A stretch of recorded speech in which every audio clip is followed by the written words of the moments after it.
Si queremos ir al cielo, necesitamos una transformación total. La necesitamos individual y como iglesia. Y ha llegado el tiempo para hablar de estas cosas, porque se nos dice que el testimonio directo va a causar el zarandeo.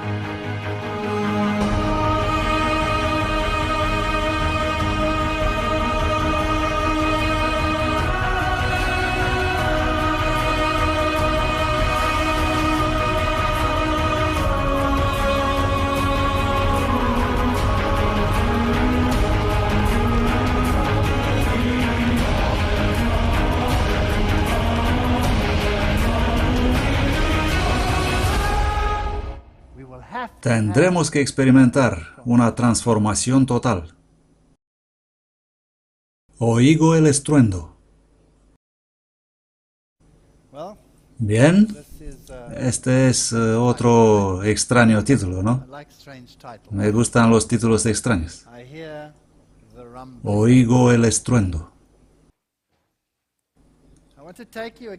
Quiero llevarlos de nuevo por la historia y luego trazar las paralelas como hicimos antes. Después de todo, esta es una serie tipológica, ¿no es así? Hubo un buen rey y su nombre era Ezequías. Él había hecho todo lo posible para detener la marea de apostasía. Y para testificar por él, el Señor dice en 2 de Crónicas 31:20: de esta manera hizo Ezequías en todo Judá, e hizo lo que es bueno, recto y justo delante de Jehová su Dios. ¿A quién no gustaría tener tan declaración de parte de Dios? ¿A quién no gustaría? Vamos a ponerlo en el contexto del periodo de tiempo. Esto pasaba muy cerca de la caída de Jerusalén, muy cerca del tiempo cuando Babilonia se tragó esta ciudad. Segundo libro de Reyes 18, 5, 8. Ezequías puso su confianza en el Señor, Dios de Israel. No hubo otro como él entre todos los reyes de Judá, ni antes ni después de él. Se apegó al Señor y no dejó de seguirle. Él guardó los mandamientos que el Señor había dado a Moisés. Y el Señor estuvo con él, y él tuvo éxito en todo lo que hacía. Él se rebeló contra el rey de Asiria y no le sirvió. Después de todo, la Biblia dice: servirás solo al Señor tu Dios y a nadie más. Desde las torres de guardia hasta las ciudades fortificadas, él venció a los filisteos hasta Gaza y sus términos. Aquí venía ese gran poder. Pero el Señor le protegió contra ese rey asirio, Sennacherib. Y él hizo lo que pudo. Construyó un canal para el agua, fortificó la ciudad, alzó torres, hizo armas y animó al pueblo. Un bonito testimonio. Así que Ezequías hizo lo que pudo en su esfera, y Dios añadió lo que dependía de su esfera. No podemos sentarnos y decir: a ver qué va a pasar. 185,000 soldados asirios murieron en una noche. Un rey arrogante que blasfemaba a Dios, se burlaban del pueblo de Dios. Y las palabras de Ezequías: esforzaos y sed valientes, no temáis ni tengáis miedo del rey de Asiria, ni de toda su multitud que con él está, porque más hay con nosotros que con él. ¿No es una hermosa declaración? Si realmente podríamos creerlo de nuevo, y no solo leerlo. Con él está un brazo de carne, mas con nosotros está Jehová nuestro Dios, para combatir nuestras batallas. Y el pueblo se tranquilizó con las palabras de Ezequías, rey de Judá. Por ese motivo el rey Ezequías y el profeta Isaías, hijo de Amós, clamaron al cielo en oración. Esa fue una combinación muy fuerte. Un rey creyente y el profeta Isaías al mismo tiempo. Y Jehová envió un ángel que exterminó a todo hombre valiente y a los líderes y capitanes en el campamento del rey de Asiria. Se volvió por tanto con vergüenza de rostro a su tierra, y entrando en el templo de su Dios, los que habían salido de sus entrañas allí le mataron a espada. Fin del cuento. La intervención de Dios. Ellen White escribe que esos reyes tuvieron todas las oportunidades, pero las rechazaron. Pero los gobernantes de Asiria, en vez de emplear sus bendiciones extraordinarias para beneficio de la humanidad, llegaron a ser el flagelo para muchas tierras. Despiadados, sin consideración para Dios ni para sus semejantes, se dedicaron con terquedad a obligar a todas las naciones a reconocer la supremacía de los dioses de Nínive. ¿Tenemos hoy una paralela? ¿Tenemos un gobernante así? Uno que no reconocerá nada más que a su Dios Sol, al cual exaltará por encima del Altísimo.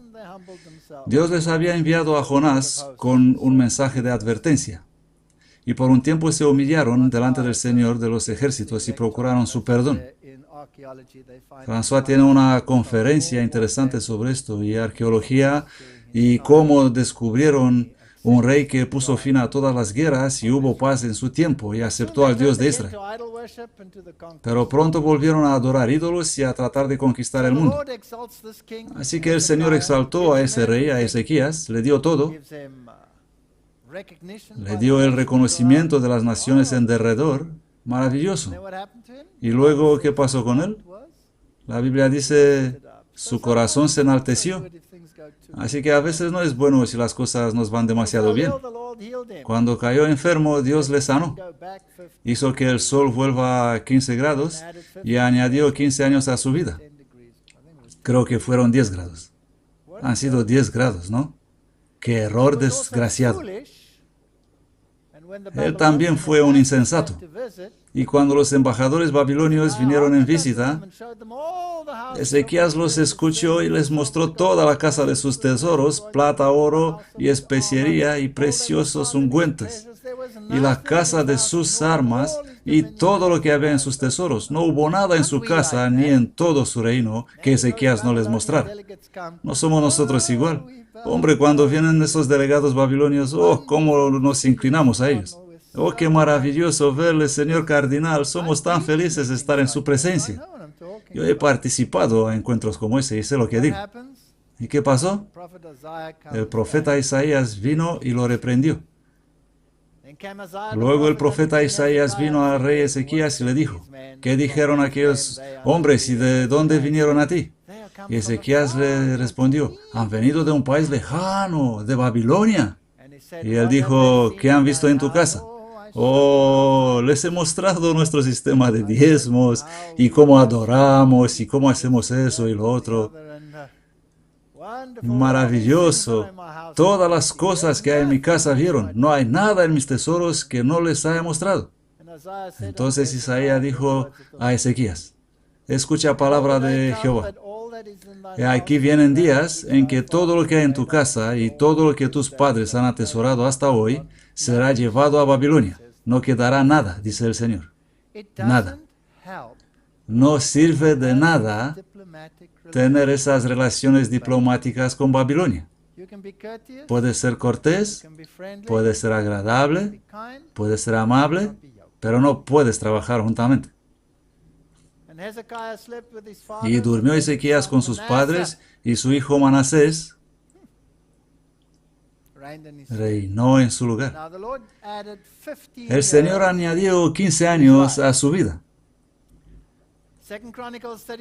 Segunda Crónicas 33:1. Manasés tenía 12 años cuando comenzó a reinar. Así que Ezequías debía haber estado muerto ya de 3 años cuando nació Manasés. ¿Correcto?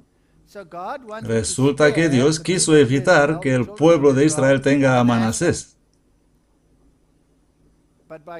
Pero por la gracia, Él escuchó a Ezequías y no usó su omnisciencia en contra de él, lo que es parte de la naturaleza divina. Me gusta este atributo de Dios. Así que Manasés nació, el más malvado rey que reinó en Israel.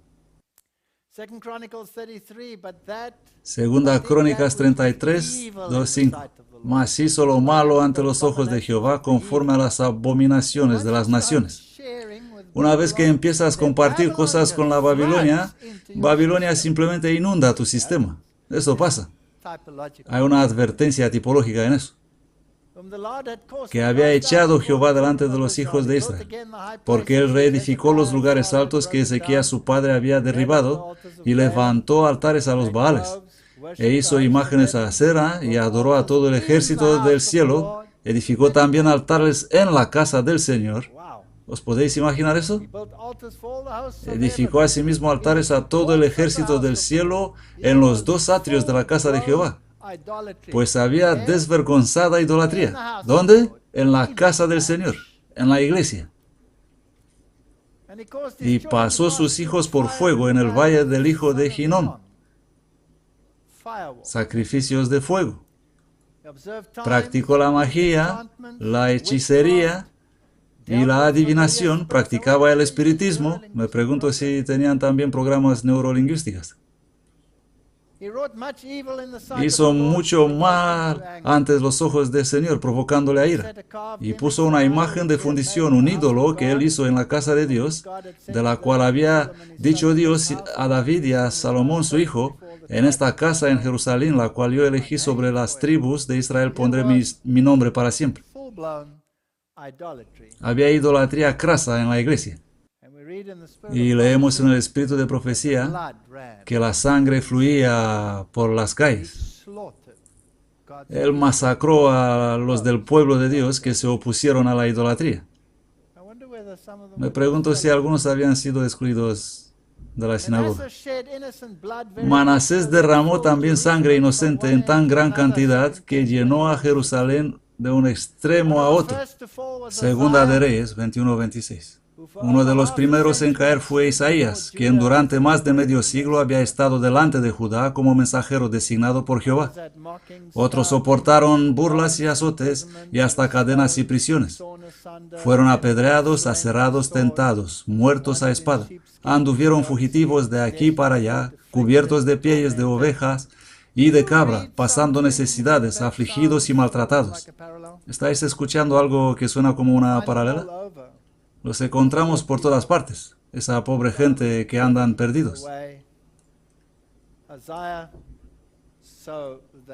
La tradición dice que Isaías fue aserrado por la mitad, por Manasés.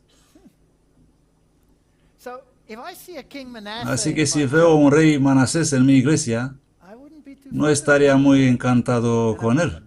Le voy a condenar y decir que es un hombre malo y todos los demás, pero el rey de Asiria tomó a Manasés cautivo, le puso ganchos de bronce en las narices. Ya sabes, cómo le pones a un cerdo. Y lo tiraba, creo que tenía la nariz como una sandía. Y lo tomó, pues, y lo puso en la cárcel.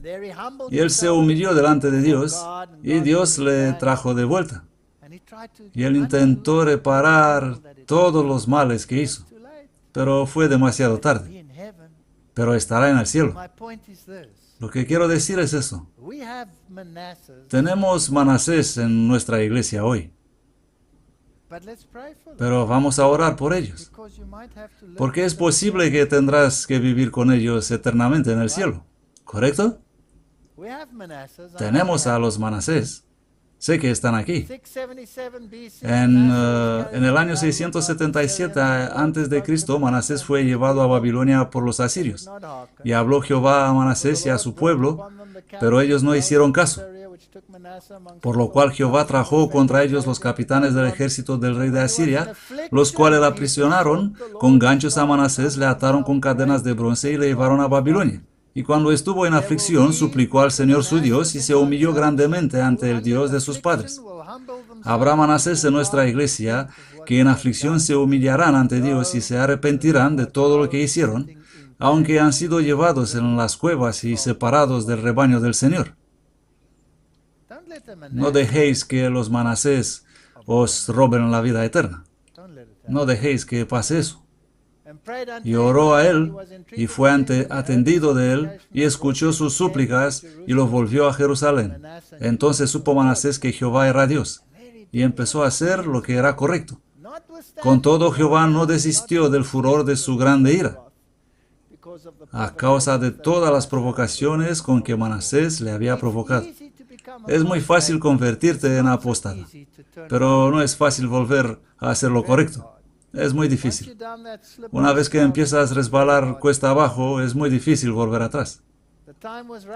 Se acercaba rápidamente el tiempo cuando Jerusalén iba a ser destruida por completo y los habitantes de la tierra ser llevados cautivos a Babilonia para aprender ahí las lecciones que se habían negado a aprender en circunstancias más favorables. Lo mismo nos va a pasar a nosotros. Fielmente los profetas continuaron sus amonestaciones y exhortaciones. Hablaron intrépidamente a Manasés y a su pueblo. ¿Es malo advertir a los reyes y reinas y al pueblo de Dios? ¿Sí o no? Tenemos que hacerlo. Pero los mensajes fueron despreciados. El apóstata Judá no quiso escucharlos. Esta es la realidad. Muchos habían tropezado y caído para nunca volver a levantarse. Es triste. He encontrado muchos de ellos. Y durmió Manasés con sus padres. Segunda Reyes 21:18. Fue sepultado y reinó en su lugar Amón, su hijo. Tenía 22 años cuando comenzó a reinar y reinó en Jerusalén. Y su madre era Mesulemet, hija de Yotba. Y él hizo lo malo ante los ojos de Jehová, como había hecho Manasés su padre. Así que tenemos el rey malo y el rey bueno, y al reverso. Y los siervos de Amón conspiraron contra él y mataron al rey en su casa. Así que no duró mucho tiempo. Y el pueblo de la tierra mató a todos los que habían conspirado contra el rey Amón, y puso el pueblo de la tierra por rey en su lugar a Josías, su hijo. Así que estaba este pequeño niño criado en las más horrorosas circunstancias y estuvo como una brújula al norte. Hay cosas asombrosas en estos relatos. El joven rey Josías, porque tu corazón se enterneció y te humillaste delante de Jehová, cuando oíste lo que yo he pronunciado contra este lugar y contra sus moradores, que vendrían a ser asolados y malditos, y rasgaste tu vestidura y lloraste en mi presencia, también yo te he oído, dice Jehová. Por tanto, he aquí, yo te recogeré con tus padres, y tú serás recogido en tu sepulcro en paz. Es una profecía condicional. ¿Se cumplió con él? No. Murió en la guerra. ¿Por qué? Porque no obedeció. Vino el faraón, hubo ese conflicto entre los asirios y los babilonios. Babilonia se estaba levantando y Asiria se oponía a eso. El faraón vino a ayudar y Josías salió en contra del faraón Necao. Y el faraón le dijo, no hagas esto, déjame. Estoy en misión con Dios, no vengas aquí. Pero Josías dijo, voy a venir. ¿Por qué? Porque tenían ese pacto con Babilonia. Porque los asirios eran sus principales enemigos. Ellos habían elegido lo que parecía el mejor de los dos partidos, sin darse cuenta que ese será el partido que los va a destruir. No puedes elegir entre ambos ellos, diciendo este es el mejor. No voy a tratar con Roma, pero lo voy a hacer con los protestantes.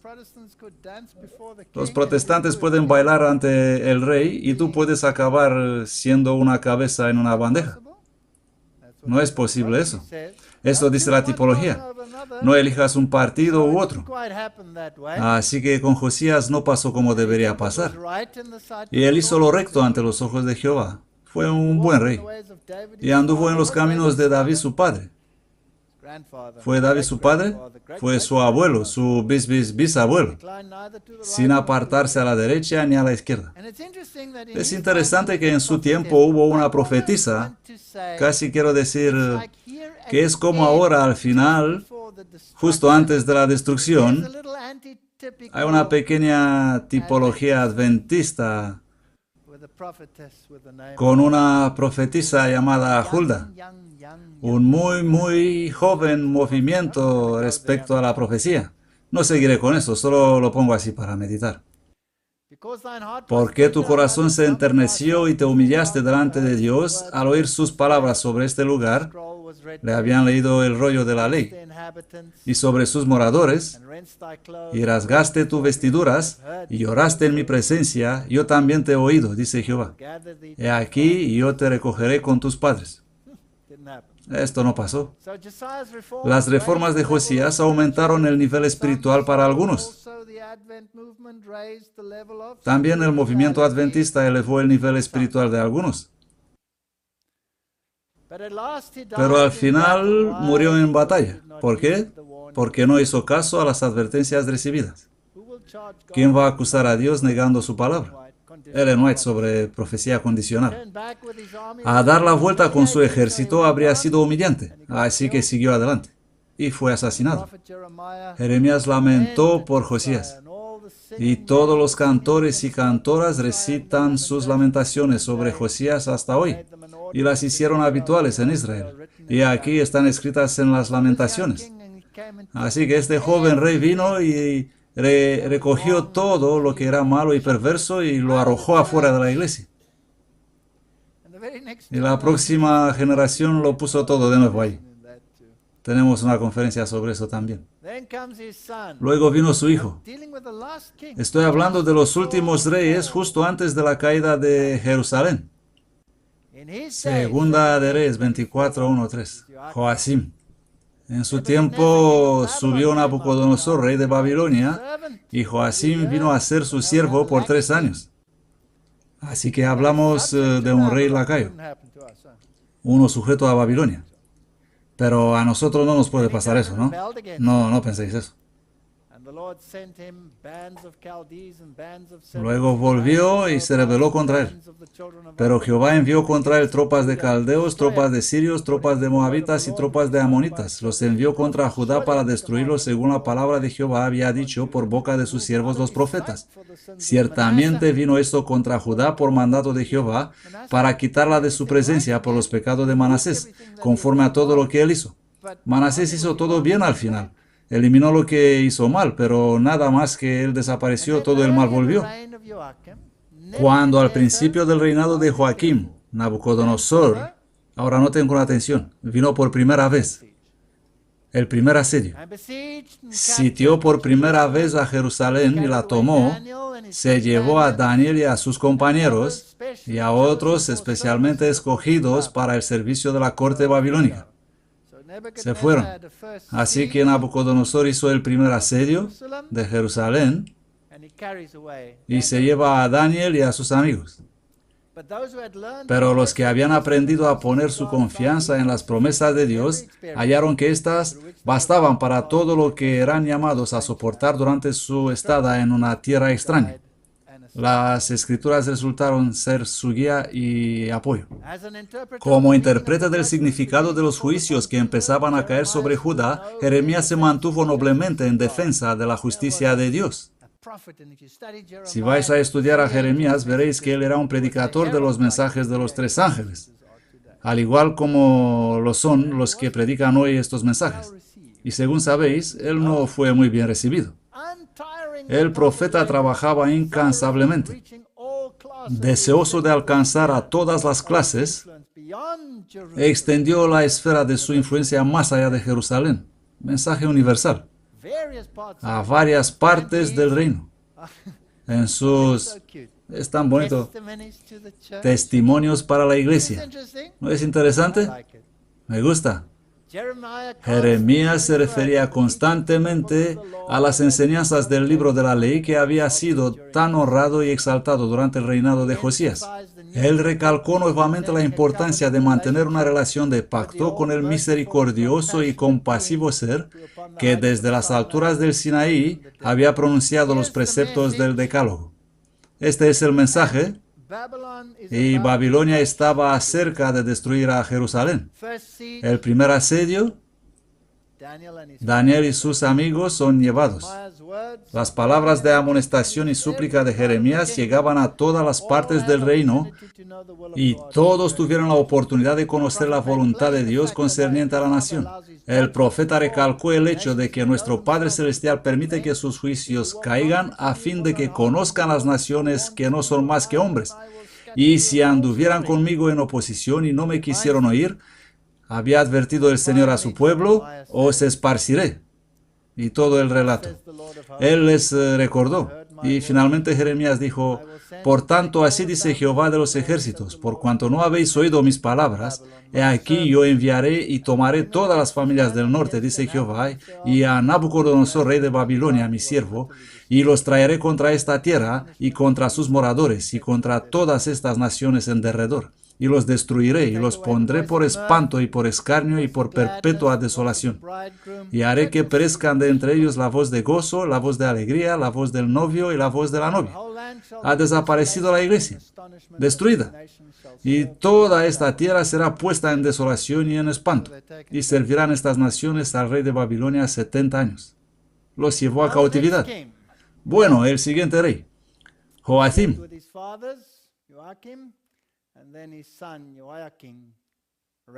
Y durmió Joacim con sus padres y reinó en su lugar Joaquín, su hijo.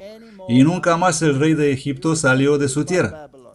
Él fue sujeto al rey de Babilonia, porque el rey de Babilonia tomó desde el río de Egipto hasta el río Éufrates todo lo que era del rey de Egipto. El Egipto es silenciado.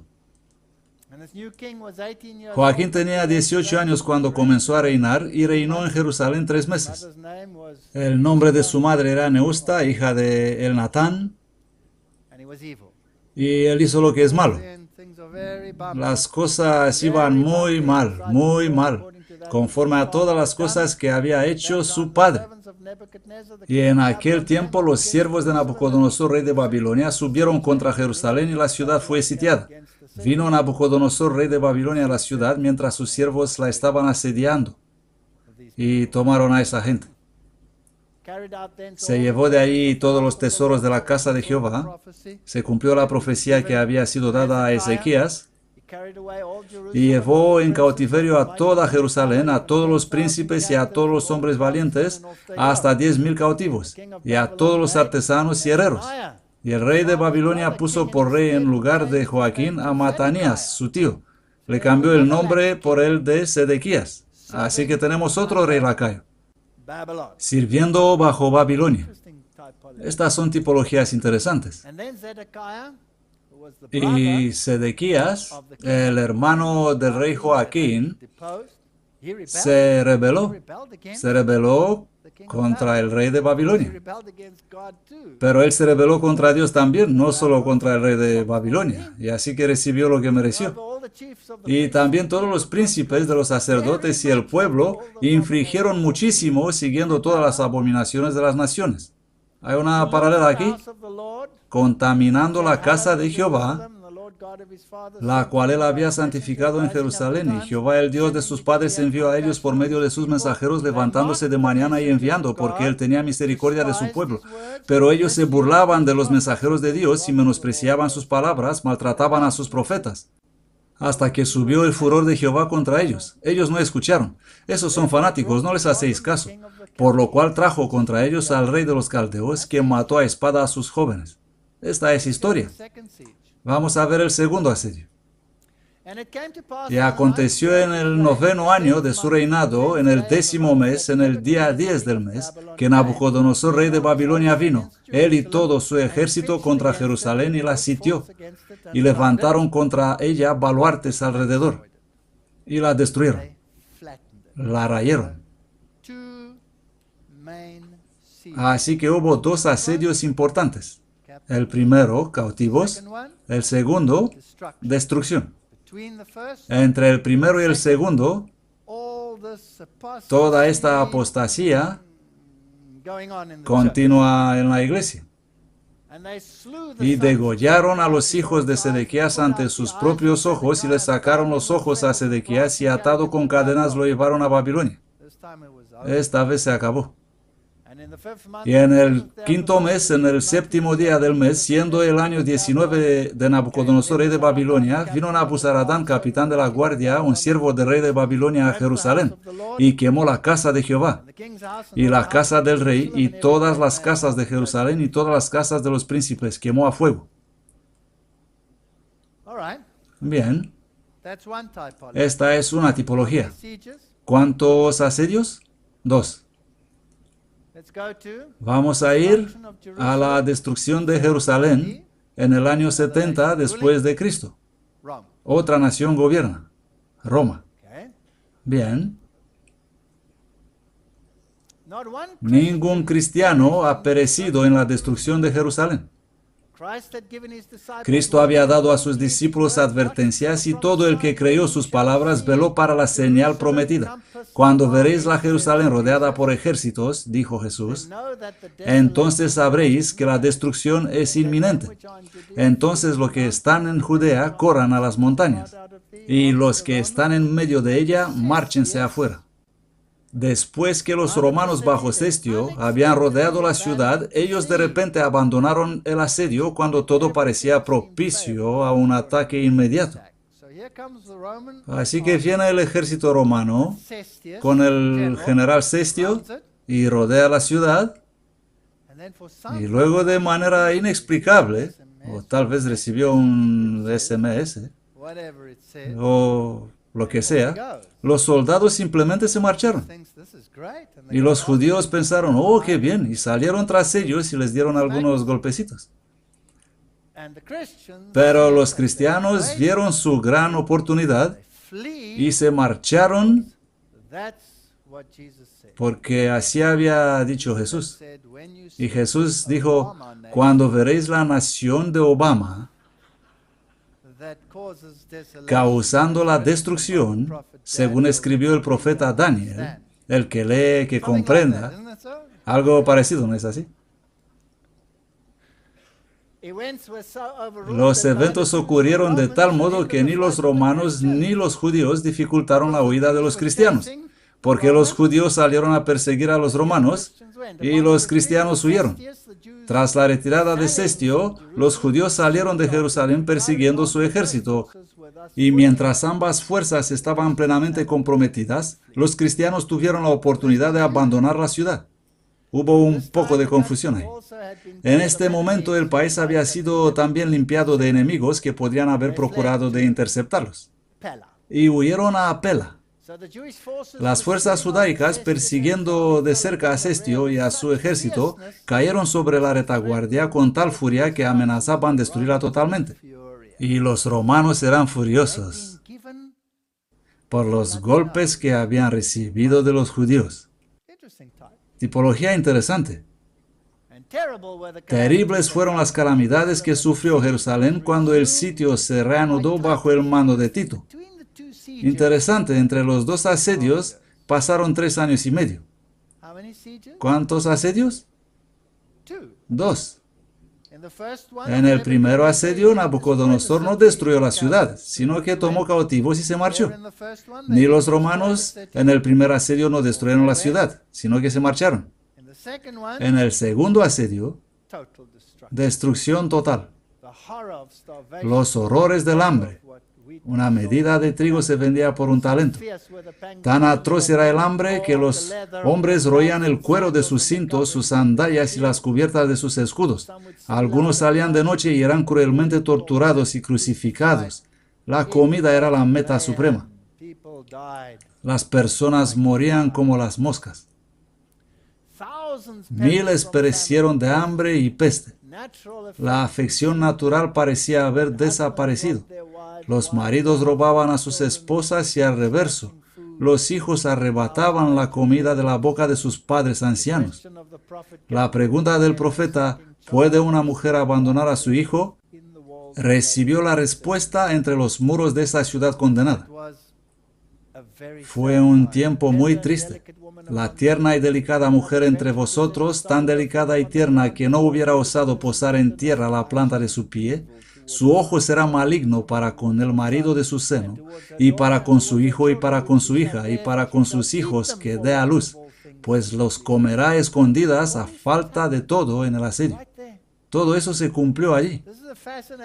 Hay una cita interesante en la historia eclesiástica de Eusebio, un gran histórico de aquella época, que dice, me gusta esto: la simiente espiritual de Abraham, que es la cristiandad, huyeron la Pela, que estaban en la otra parte del Jordán, donde encontraron un lugar seguro y refugio para poder servir a su maestro y guardar su sábado.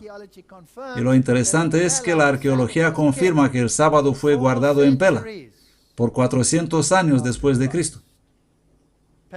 Pela es lo que quedó de ella. Aquí es donde huyeron y aquí encontraron refugio. La arqueología descubre que el sábado fue guardado en Pela. Por tanto, cuando veáis, vamos a leerlo bien, ¿vale?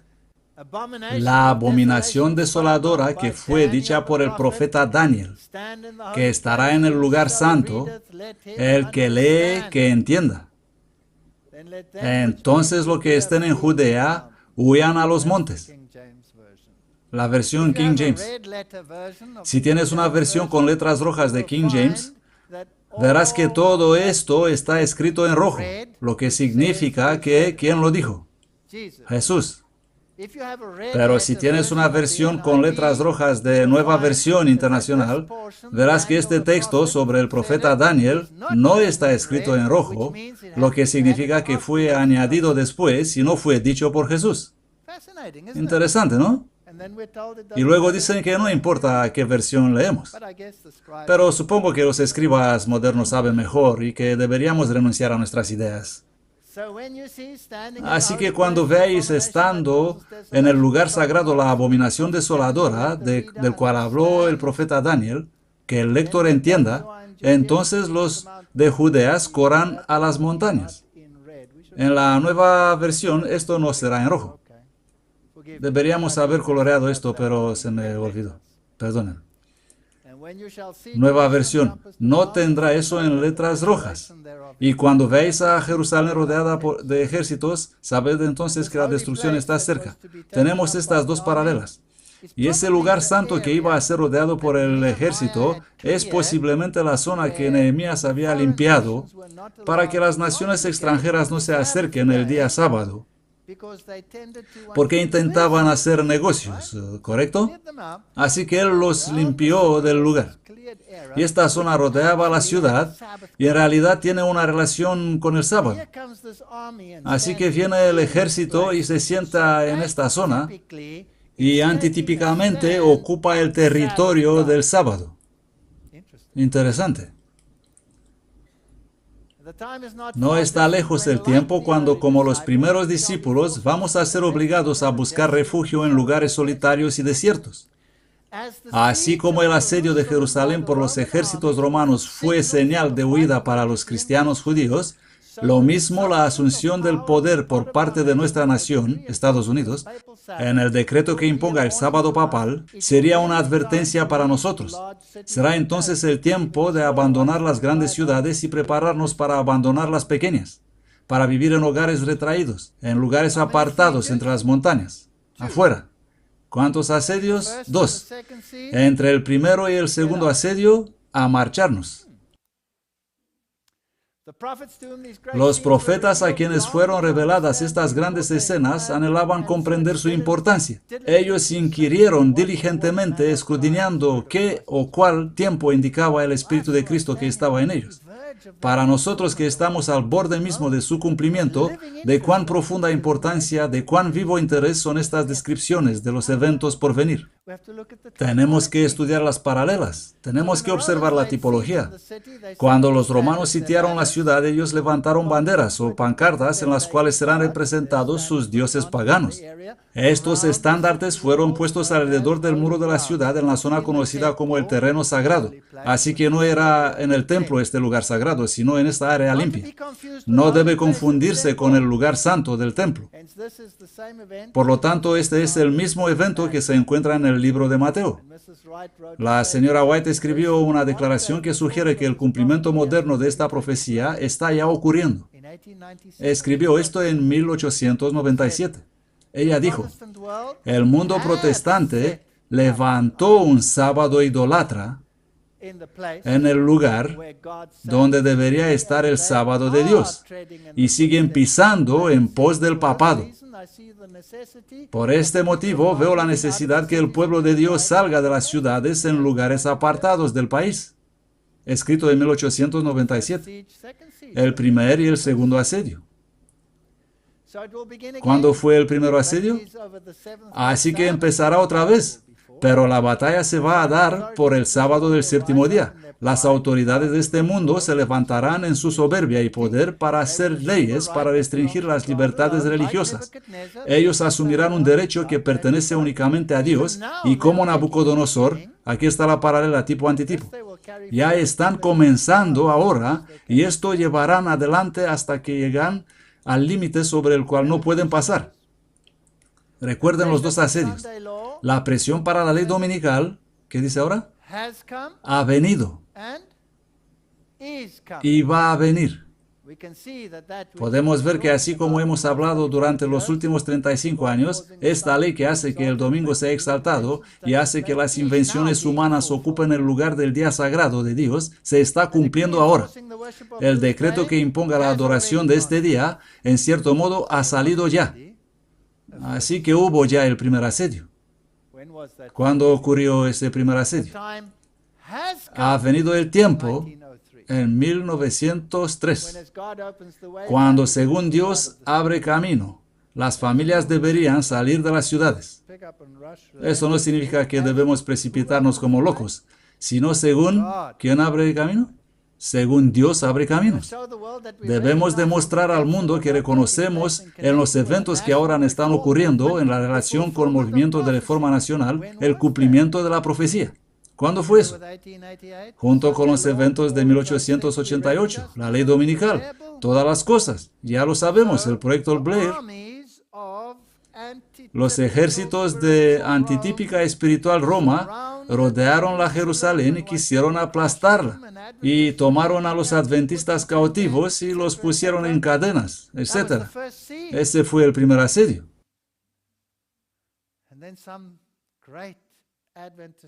Luego, grandes oradores adventistas como Alonzo T. Jones vinieron y hablaron delante del legislativo, de modo que dieron dolores de cabeza a los que deseaban aprobar esas leyes. El cumplimiento de la profecía, lo que durante los últimos 30 o 40 años hemos anunciado que vendría, ahora está aquí. Muchos tendrán que trabajar fervientemente para ayudar a abrir el camino. Tenemos que comprender esto. Hágase todo decentemente y con orden. Primera de Corintios 14, 40.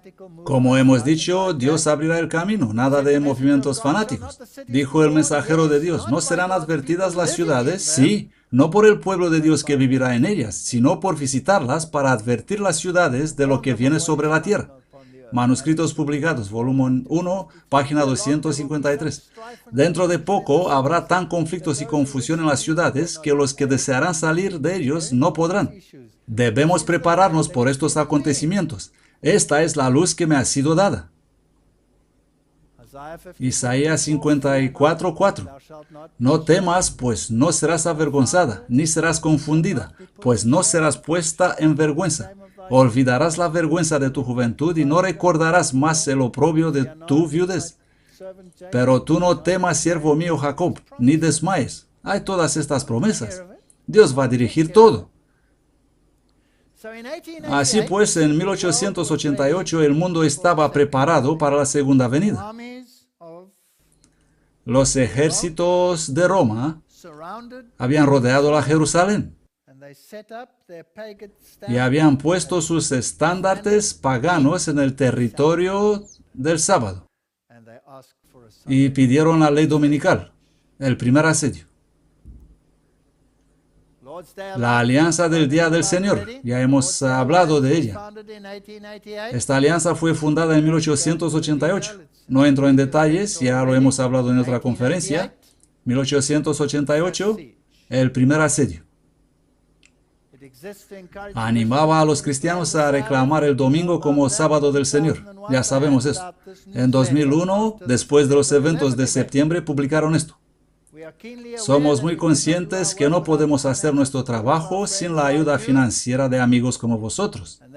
Y luego dicen, en muchos aspectos el año 2001 ha sido un año decisivo para el Ministerio de la Alianza. Al mismo tiempo, la tragedia nacional que sucedió el 11 de septiembre en Nueva York, Washington y Pensilvania ha cambiado nuestras perspectivas. Y francamente, ha hecho que incluso los que no tenían un termómetro espiritual consideren su fe, muchos por primera vez en su vida. Luego el presidente de la asociación dice, estamos al borde de una oportunidad sin precedente para proclamar el mensaje del domingo cristiano de manera no vista, al menos en mi vida. Me gusta la nota final, siempre con la dirección y diciendo, sirviendo las iglesias y la nación desde 1888. ¿No es interesante? Así que tenemos un primer asedio en 1888. El pueblo de Dios deberían haber escuchado lo que dijo la profeta. Habrá un segundo asedio. ¿No estáis oyendo el estruendo de las ruedas del ejército romano dirigido por Tito acercándose por segunda vez? Yo oigo el estruendo. Esas son las grandes verdades que jóvenes y viejos necesitan aprender. Necesitamos estudiar el cumplimiento del propósito de Dios en la historia de las naciones y en la revelación de las cosas futuras, a fin de poder estimar en su verdadero valor las cosas visibles e invisibles. El día está cerca para aprender las lecciones, para hacer la obra, para transformar el carácter. ¿Sobre qué hablamos en esta serie? No es una serie que ataca a la iglesia. Estoy seguro que algunos dirán esto, pero no es verdad. Es una serie para unificar la iglesia. El tiempo que queda no es más que un lapso demasiado breve. La gente dice que eres un alarmista cuando predicas tales cosas. ¿Están sordos? No pueden oír el estruendo del ejército romano. No ven las noticias. Hijo de hombre, mira, la casa de Israel está diciendo, la visión que éste ve es para muchos días por venir. Alarmista, teorías de conspiración y eso y lo otro. Le escribí a un hermano un largo artículo en una de nuestras grandes revistas. Yo no quise que sea publicado. Lo he enviado a ese hermano solo para pedir su opinión. Es muy duro eso que he escrito. Y de alguna forma se filtró.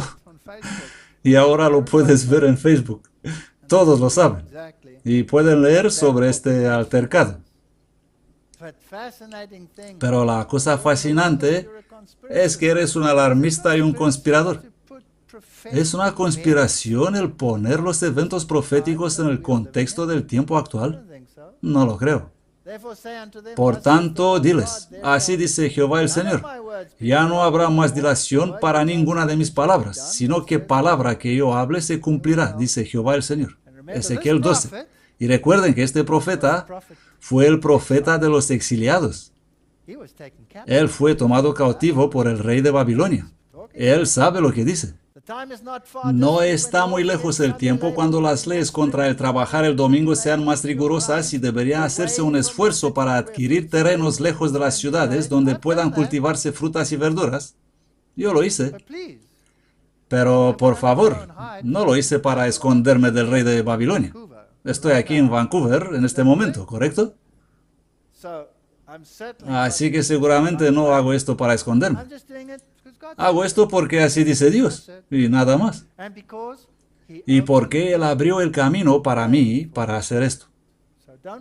Así que no huyas para esconderte. La agricultura ofrecerá recursos para el propio sostén. Además, podrían aprenderse otros oficios. Este trabajo real y activo provee fuerza intelectual, lo mismo que muscular. Se requieren método y tacto para cultivar con éxito frutas y verduras. La naturaleza y todo lo que nos rodea están decididamente en contra nuestra, creedme. Los hábitos de trabajo serán una ayuda importante para los jóvenes. Habrá en varios países movimientos simultáneos para destruir al pueblo de Dios. No va a pasar solo en los Estados Unidos o aquí, sino que va a ser universal. Va a suceder en todas partes. Van a venir y se van a unir en contra del pueblo de Dios. Pero Dios los va a cuidar. Así que el segundo asedio está por venir. El primero fue rechazado en 1888 y Cestio se fue con su ejército y Tito está en marcha. Bruselas, Bélgica, 16 de febrero de 2009. La Secretaría de la Comisión de las Conferencias Episcopales de la Comunión Europea ha dado la bienvenida a la ley propuesta por la Unión Europea para salvaguardar el domingo como día de descanso del trabajo, conforme al Observatore Romano, que es el diario oficial del Vaticano. Así que prepararon esta ley, lo pusieron delante de la Comisión y el Parlamento Europeo lo rechazó en el 2009. El motivo siendo, no hay evidencia que guardar el domingo tiene algún beneficio especial que cualquier otro día. ¿Qué diferencia hay si descansas el miércoles, jueves, viernes o sábado? No hay evidencia. Pero no lo han dejado así. Pues la iglesia intentó esto, pero fue rechazada. Ahora se pone interesante. El juzgado ordena que las tiendas deben cerrar el domingo. Eso fue en 23 de diciembre de 2003. Así que la nación más poderosa de Europa toma la decisión unilateral. La Corte de Justicia alemana declara todas las tiendas cerradas.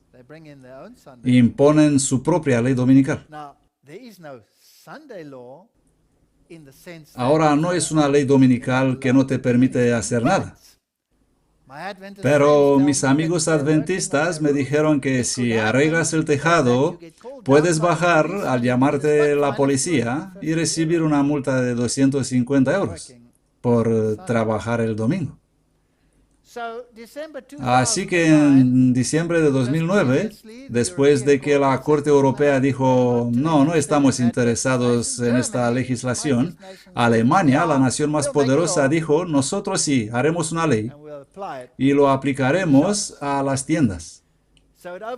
El Tribunal Supremo de Alemania anuló una resolución de 2006 que permitía a las tiendas de Berlín abrir durante 10 domingos al año, incumpliendo las normas más estrictas en la apertura de tiendas el fin de semana. Luego, el 2 de diciembre de 2009, El Mundo desde Berlín. Incluso los ateístas necesitan parar los domingos. Spiegel Online, este es como la revista Time. El Tribunal Supremo de Alemania ha declarado que el domingo debe guardarse como día de descanso y ha anulado una ley que flexibilizaba las restricciones en las compras el domingo en Berlín. Ahora escuchen esto, muy interesante. La mayoría de los diarios alemanes saludaron la decisión el miércoles. La gente me dice siempre, esto no va a pasar. Este es un anticuado, no va a pasar tal cosa, estás loco. La mayoría de los periódicos saludan la decisión, algunos por razones de religión y tradición, otros por preocupación de los derechos de los trabajadores. Me gusta esto, me alegro. La marca de la bestia va a ser puesta ¿dónde? En la mano o en la frente. Los que la recibirán en la frente son los que son intelectualmente convencidos que ese es el verdadero día de adoración. Los que le dan la bienvenida por preocupación de los derechos de los trabajadores. ¿Dónde la recibirán? En la mano. La mayoría de los periódicos saludan la decisión porque algunos quieren la marca de la bestia en la frente y otros porque la quieren en la mano. ¿Es correcto? Bien. ¿Qué fecha era? Diciembre de 2009. Luego, los sindicatos se unieron a las iglesias en su campaña para delimitar el domingo como el día de descanso para la nación. El espíritu de profecía dice, los sindicatos serán uno de los medios para traer un tiempo de angustia como nunca lo fue. Y los líderes me llaman y me dicen, no vas a decir eso de los sindicatos y el tiempo de problemas. Tenemos muy buenas relaciones con los sindicatos. Pero dice el espíritu de profecía que si no te separas de esas relaciones, no vas a recibir el sello de Dios. Este es un asunto muy serio. No vas a decir eso. Pero tengo que decirlo. No lo vas a decir. Luego hicieron un compromiso. No lo vas a decir en alemán.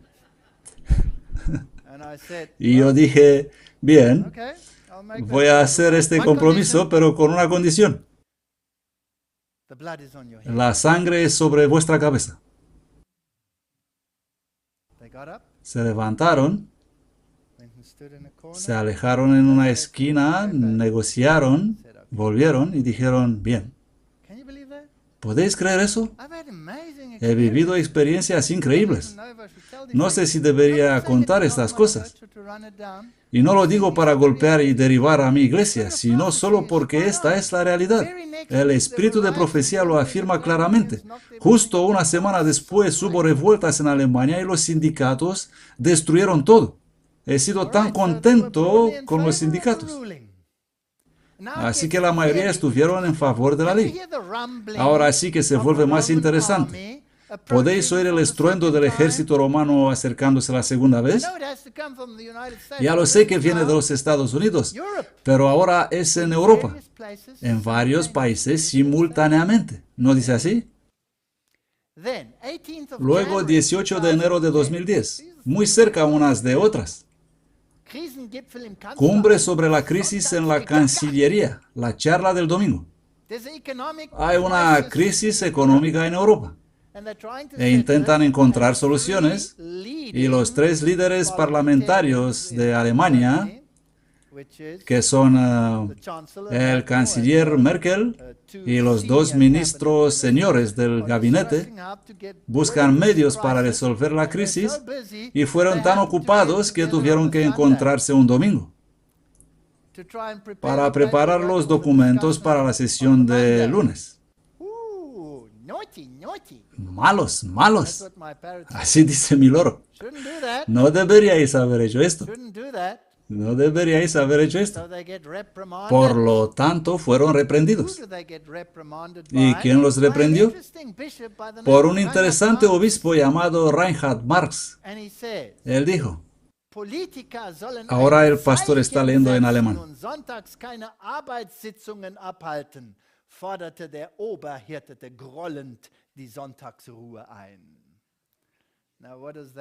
Ahora, ¿qué significa eso? Significa que los políticos deben ser un ejemplo y no deben tener reuniones los domingos, porque el príncipe de los pastores, con enfado, demandó guardarse el descanso dominical.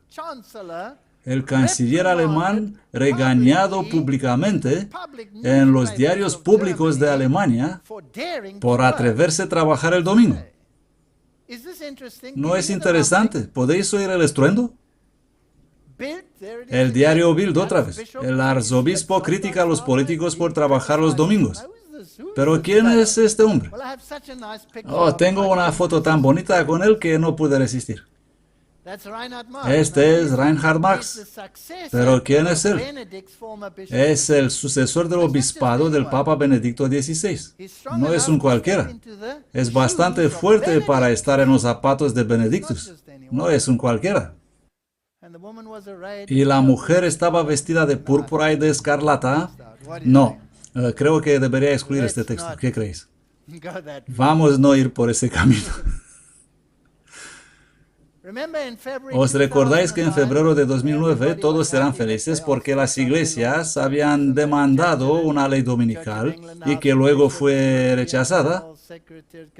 La Casa Obispal de Iglesias de Inglaterra, varias comisiones católicas y la comunidad protestante de Alemania, todos saludaron la iniciativa de algunos miembros del Parlamento Europeo de pedir a la Casa una declaración escrita, que el Parlamento rechazó y Alemania siguió sola. Por motivo previsto en el artículo tal, la probabilidad de enfermedad y ausentismo en instalaciones que trabajan los sábados y domingos es 1,3 veces mayor en comparación con los centros que no necesitan personal para trabajar el fin de semana. Así que empezaron a traer estadísticas para motivar la necesidad de este día libre. No funcionó, porque puedes tener libre el miércoles o jueves o viernes. Según la legislación de la Unión Europea, el domingo es el día de descanso semanal para los niños y adolescentes. Aquí ya nos ponemos más listos.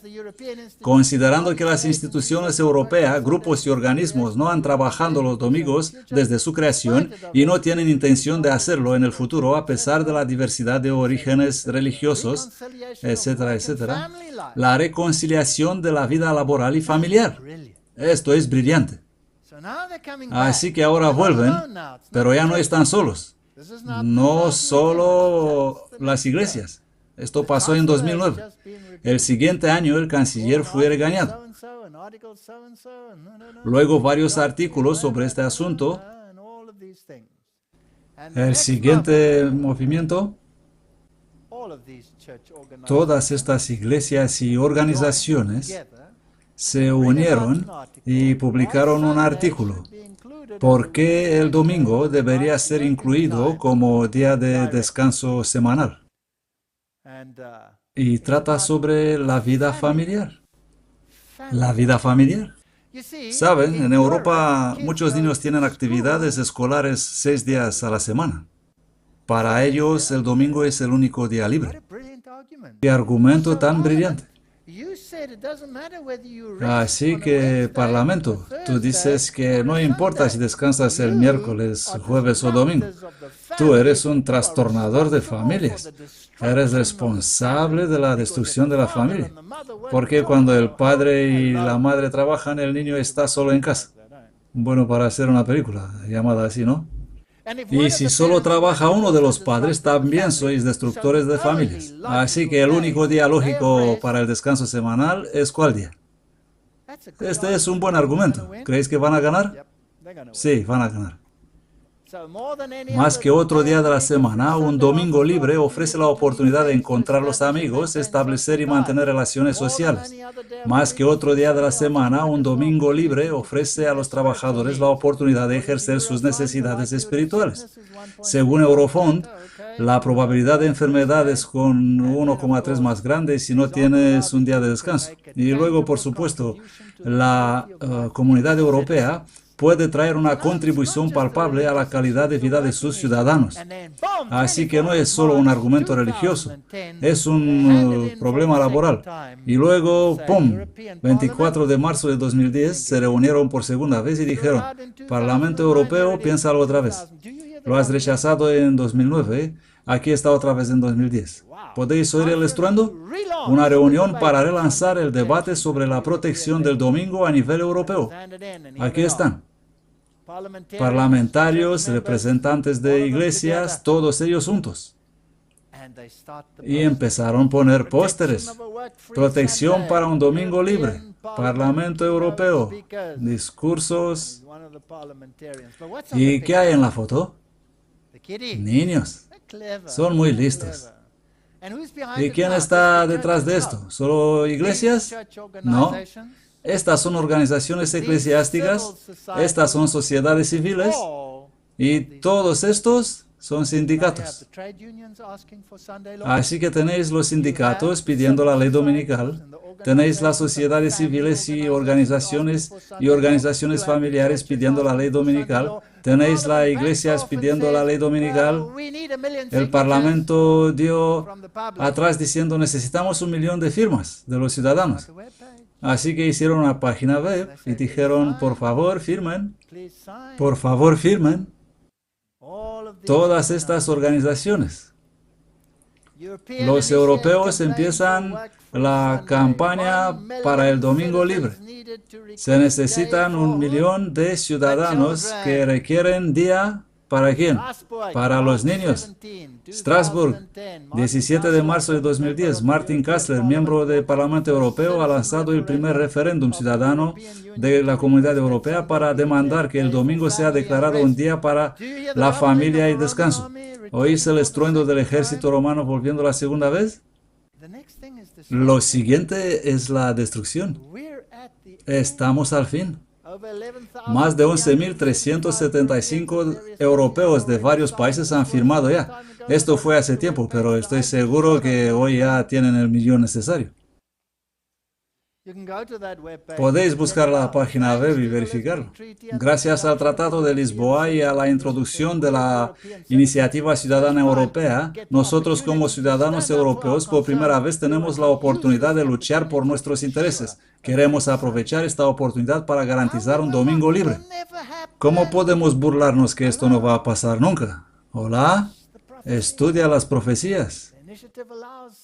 La iniciativa permite a los ciudadanos hacer un llamamiento a la Comisión Europea sobre un tema de interés. Necesita 1 millón de firmas, sindicatos, sociedades civiles, todas las iglesias. Involúcrate. El diputado invitó a todos los que están convencidos de que un domingo libre y la democracia directa son importantes a mostrar su apoyo firmando la petición. Animó a los ciudadanos a involucrarse en el proceso democrático. Esto fue en 2010. Por cierto, ¿en qué año estamos ahora? Creo que las ruedas me van a pisar los pies. ¿Estáis de acuerdo? Kastler afirmó el domingo libre es parte de nuestra cultura europea. Necesitamos tiempo para nuestras familias, para relaciones, para la sociedad y religión. Una vida llena de días de trabajo es poco probable que es satisfactoria. Europa debería ser para niños la más amistosa. Oh, están en buena posición aquí, no pueden perder. Imagínate que te vas a oponer. ¿En contra de quién estarás? Estás en contra de los niños, en contra de los valores familiares, estás en contra de todo lo que es decente y adecuado. Vas a ser una verdadera molestia. Todos unidos. Vamos a unirnos todos, vamos a hacer esta cosa. La petición señala que el domingo libre es necesario en Europa para los niños que necesitan un día familiar, por favor. Todas las personas necesitan tiempo libre para relajarse, para placeres, para la religión. Siempre lo secular con la religión. La mano y la frente, la mano y la frente. La Biblia es tan extraordinaria. El domingo es un pilar esencial del modelo social europeo. Es patrimonio cultural. Esta es la página web.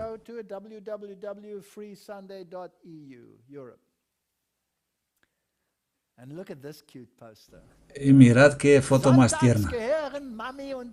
Ahora está leyendo en alemán. Vamos a traducir eso. Los domingos, papi y mami son nuestros. El domingo para los niños son nuestros. No un día como las demás. Es domingo. Esto fue en 2010. Hermanos y hermanas, vamos a casa. No quiero ser alarmista, pero esta es la realidad. El pastor Dr. Jürgen y luego enumera todas estas iglesias y todos los demás que se unieron para hacer ese sitio web oficial para recoger las firmas.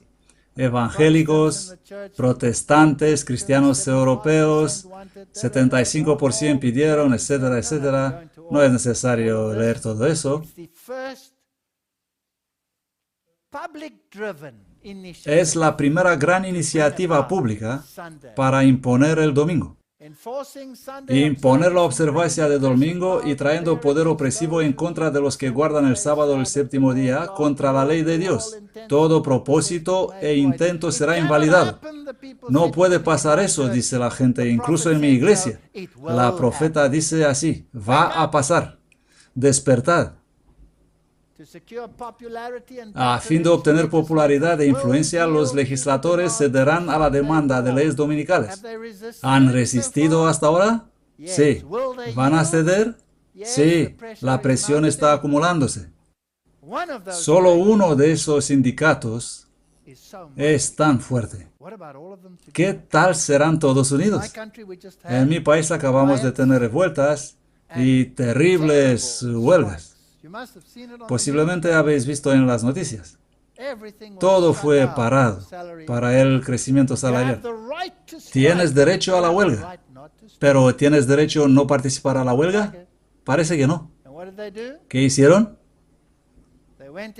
Entraron y obligaron a todos a dejar de trabajar, incluso en los hospitales.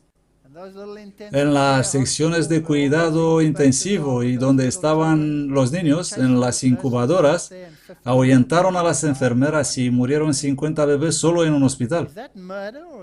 ¿Es esto un crimen o no? Es un asesinato. ¿Es este un medio de traer un tiempo de angustia como nunca fue? ¿Hubo alguna investigación sobre ese asunto? No. Nada puede seguir haciendo eso. Estas personas tienen poder, hacen todo lo que quieren. Este parlamentario es Thomas Mann. Él está trabajando en una amplia iniciativa para combinar la iglesia con la comunidad europea. Él es el portador de voz a nivel parlamentario. Y Radio Vaticano dice: este es maravilloso, este es nuestro hombre.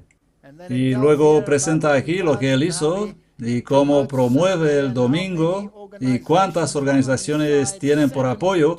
72 organizaciones y parlamentarios y todos están con nosotros. Vamos adelante con este asunto. Y la BBC hizo una entrevista. Voy a poner un corto segmento. Es una larga entrevista, pero solo escuchemos lo que dice la BBC.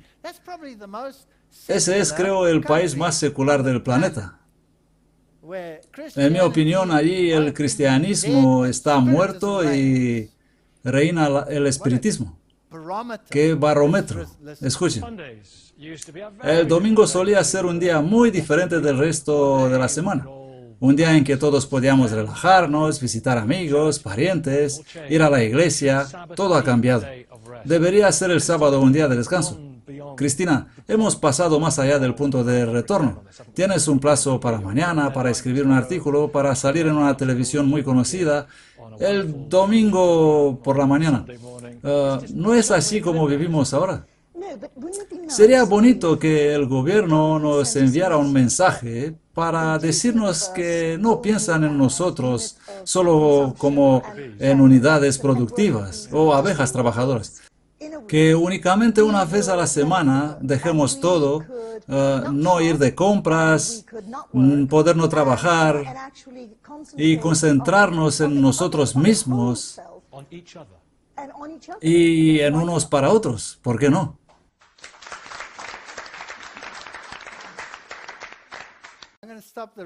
Lo voy a parar aquí.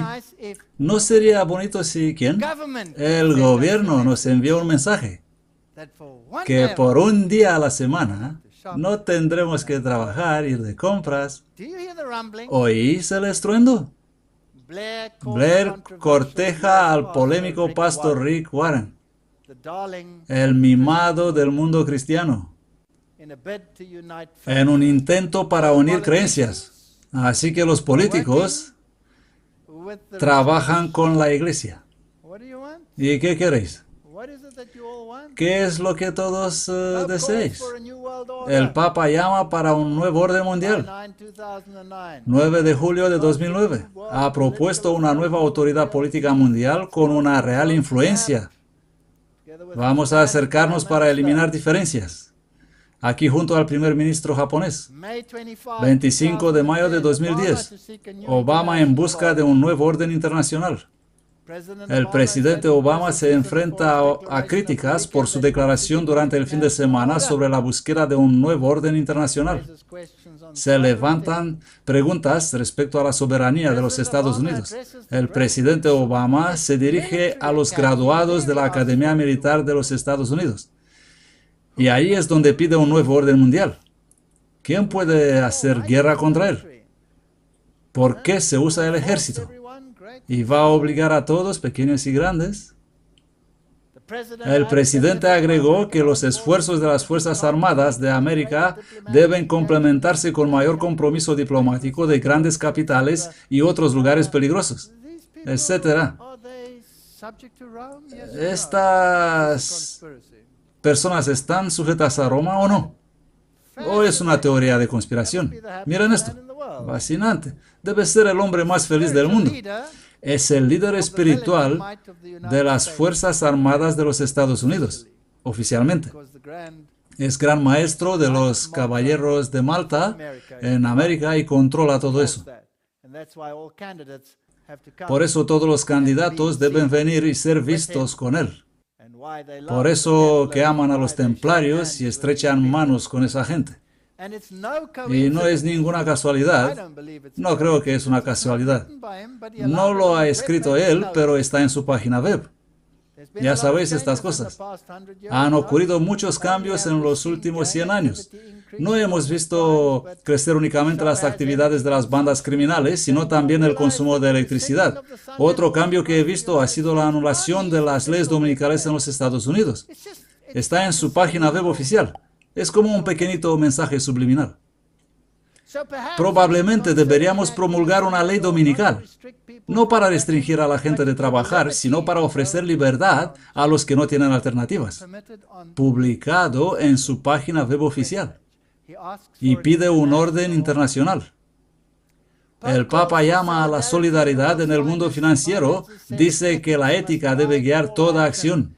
22 de mayo de 2010. Ha llamado a ética y solidaridad en el sistema financiero del mundo. Así que el trabajo debe ser dirigido por ética. Los sindicatos piden el domingo, ¿sí o no? Bien. ¿Qué haces, papaíto? Creo que tiene calambres en los dedos. ¿Qué os parece?